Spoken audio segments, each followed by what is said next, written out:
He which shall wield me ought to be more hardy than any other, if he bear me as truly as me ought to be born. For the body of him which I ought to hang by, he shall not be shamed in no place while he is girded in the girdle, neither never none be so hardy to do away this girdle.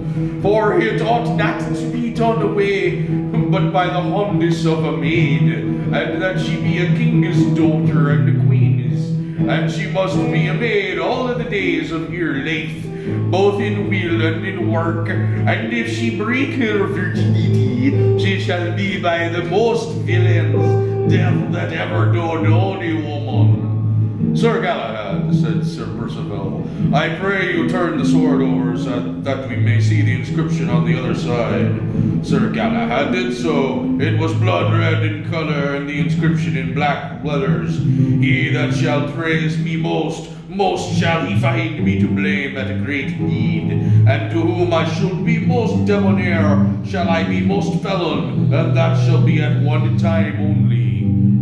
Good brother, said the young yeoman, 40 years after the passion of our Lord Jesus, the hermit Nacian, brother-in-law to King Morte, was born on the Isle of Turnese, which lay 14 days' journey from King Morte's realm. It happened that the ship lay to in the rocky harbor which was Nacian's birthplace, and that he boarded the ship and found the bed and the sword which are before us now, and that he remained in the anchored ship for 8 days.